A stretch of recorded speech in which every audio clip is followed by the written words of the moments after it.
Huddle Up Podcast is sponsored by Arena Eats. Log on to the website arenaeats.app, that's arenaeats.app, for the ultimate fan experience. At your favorite sports venue, Arena Eats mobile app, pre-order, express pickup, and in-seat delivery. How do you place your order?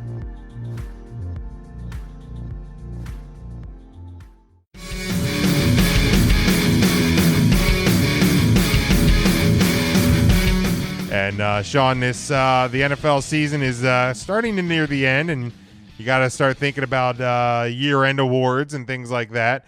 And one of them that is always one that comes up is the NFL Coach of the Year. And I was looking at this one because I feel like the comeback player of the year is or should be pretty easily. I feel like that one is Alex Smith, without question.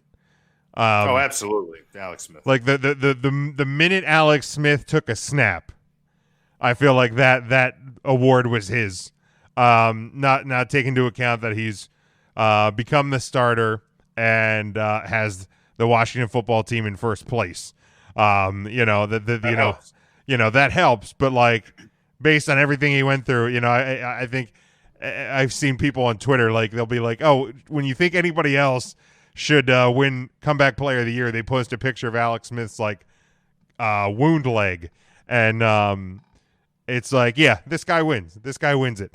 But I want to look at which, by the way, as a quick side note, how phenomenal would it be if and I'm not hoping Washington wins the NFC East, but it's looking pretty good. Sure. And if they were to pull it off, how incredible would a Alex Smith Aaron Rodgers playoff matchup be? Based on the start of their career and the path to that game. Unreal. It'd be amazing if it was a NFC championship game. Like yeah, Alex Smith it certainly wouldn't be the first round, and obviously depending how the things shake out. Yeah. Don't get me wrong, I don't see Washington shocking the world, getting there, going to the Super Bowl, anything like that. But I'm not going to say it's impossible. The defense plays well enough, and Alex Smith is safe enough. We've seen crazier things happen, but I think that would be an incredible sell. Yeah, I mean, if you're looking at the NFC, and spoiler alert, and I'll talk about some of the other guys that are leading the odds and whatnot for NFL Coach of the Year. But to me, my Coach of the Year is Ron Rivera. And I understand that the Washington football team is currently sitting at 6-7. The best they can do is one game over 500 in what is a very bad NFC East. So I'm not sitting here and saying that it's Super Bowl or anything legendary, but you're looking at him coming over and taking that team and where they were at with Jay Gruden, and you started the year with Dwayne Haskins, and then you went to Kyle Allen, and now you turn it over to Alex Smith, and some of the challenges that Washington's faced from an ownership standpoint, and then also the fact that Ron Rivera, right at the start of this season, which has been weird in and of itself because of the whole COVID situation. Ron Rivera diagnosed with a form of cancer, and it was dealing with chemo and things like that as the season gone on, and to get his team to where they are and the way they're performing and to have them in first place, the offense is clicking. It's not the best offense in football by any means, but it's doing enough to win. And then you have a defense that is absolutely just making plays. The NFC, and I've said it for weeks, like, there's a few great teams in the NFL, and then there's definitely bad teams, and then there's everybody else, and that group of everybody else is huge in the NFL this year. Like, you have terrible teams, the Jets, the Bengals, the Cowboys. The Cowboys keep finding ways to win. It pisses me off. Just get the best draft pick. Well, why are you winning football games? But you're looking at it, and outside of the Jets, outside of the Bengals, and the Jaguars, I mean, there's everybody else. There's just varying degrees of everybody else. It wouldn't shock me, and I put it in my unreal scenarios the other week for the Washington football team to not only make it to the playoffs and win that division, but to win a playoff game or two and maybe get to the NFC Championship. I don't think it's out of the realm of possibility that they get into that spot, because they are a team that has been kind of overperforming here as of late. But Sean, who do you think right now is kind of sitting in this coach of the year spot? Well, I'm getting a little bit of audio feedback. I'm hoping it's not my internet actually dying. So if you lose me, I'll try to hop back on. Yeah, no, I think my internet's kind of glitching it for a second here.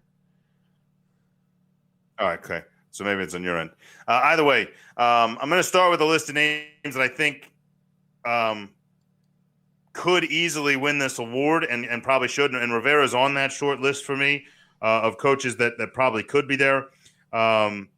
I would argue that Matt LaFleur in Green Bay is a very strong candidate based on, especially when there's critics out there like you who thought they were going to finish middle of the pack in the NFC North. So I think he's got a really strong case job. I'm going to just go ahead and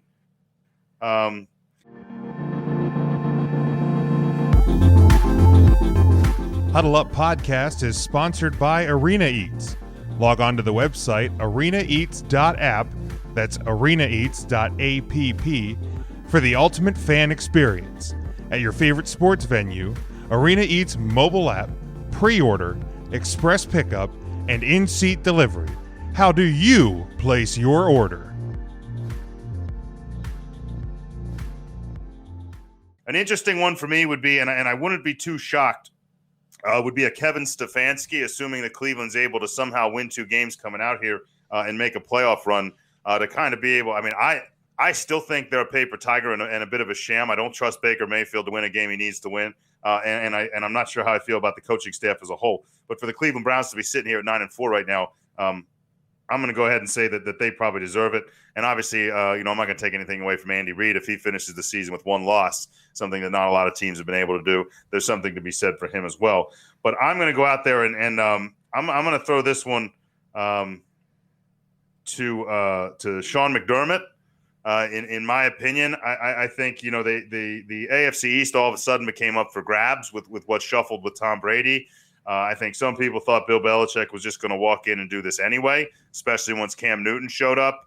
And the Bills have been up and down, and they've sputtered and they've stalled, and the defense has been hit or miss. But I'll tell you what, over the last couple of weeks, that offense is clicking. Josh Allen is throwing laser beams out there. I think the defense has started to come to play, and in my opinion, if there's anybody in the AFC playing well enough to kind of unseed the Chiefs somewhere in those first couple of rounds, I don't think it's the Pittsburgh Steelers. I think it's the Buffalo Bills. I think there's some middle-of-the-road teams like the Dolphins that in the right scenario can do it, and you know what? They almost did it this weekend. But they got to get there first. And right now, in a fairly mediocre division, the Bills are really starting to rise here at the end and kind of show that there is a kind of a cream there at the crop. And you pointed out the Cowboys are winning games, and teams are. You're going to see. There's a lot more, I think, parity in the NFC where maybe there's not the greatest, as many great teams, but I don't think there's as many terrible teams either. I think your first handful of picks are all going to be AFC teams. And I feel like you're going to kind of, for every Kansas City Chiefs, there's a New York Jet out there waiting to kind of claw their way out of the bottom. So you kind of have a tale of 2 conferences. I think there's candidates in both. And I just feel like maybe the weakness of the NFC East in general is going to kind of hurt Rivera's chances of winning this. I like McDermott in Buffalo. Yeah, I think that's definitely a solid one as well. There's definitely a pretty decent crop of coaches this year. So it's an interesting one. Looking at the odds, the current odds for Coach of the Year, Mike Tomlin is plus 135. He's leading the pack. I think that one's slipping away each and every week for the Pittsburgh Steelers as they're starting to fade into obscurity. Not obscurity, but they're starting to slip from the top of the NFL. Brian Flores, the Miami Dolphins coach, is number 2. Ron Rivera 3. Stefanski 4.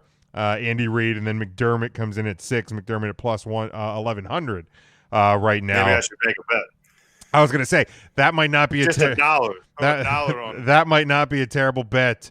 to make at this point. Your boy Matt LaFleur is sitting there at 8. He's plus 2,100 at this point, so maybe not a terrible my other one that there. Sneaks in, and I almost like him as much as McDermott, but it hinges too much on the final couple games of the season. And I think if the Indianapolis Colts can win 2 games and kind of finish at like 11-4 and finish atop of that division, if they can eclipse the Tennessee Titans there, just based on where you were with, from a quarterback retiring at a young age and kind of trying to bouncing from a Jacoby Brissett to finding what many people thought was a washed up Phillip Rivers and an offense that couldn't do anything and not really any running backs to speak of, except he had Marlon Mack, who gets hurt early so I think to like kind of build that team on defense but show like flashes of offensive brilliance, and that's part of my man Frank Reich, Super Bowl 52, and boy do we miss him. Very inventive guy and definitely a player's coach. And I think if they get to 11-4, I think there's a very good chance for me that he's kind of my 2. Like that maybe he eclipses LaFleur and kind of sneaks in behind McDermott. I still like McDermott a bit more, but I would not be surprised if somehow Frank Reich pulled this off. And Frank Reich sitting at plus 2,400 as well. If you want to throw, I need to throw $3 bets out there. Just see what happens. Not terrible ideas. Yeah, Rivera plus 490, Brian Flores plus 450. I saw a couple $10, $20 bets out there. They're not horrible ones as well. I think especially if Washington can close the season out, win the division, especially if they can get to above 500. Mm-hmm. I think that one should be fairly easy.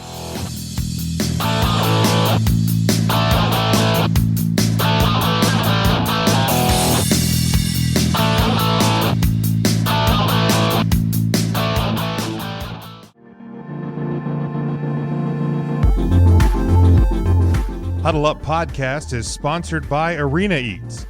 Log on to the website arenaeats.app, that's arenaeats.app, for the ultimate fan experience. At your favorite sports venue, Arena Eats mobile app, pre-order, express pickup, and in-seat delivery. How do you place your order?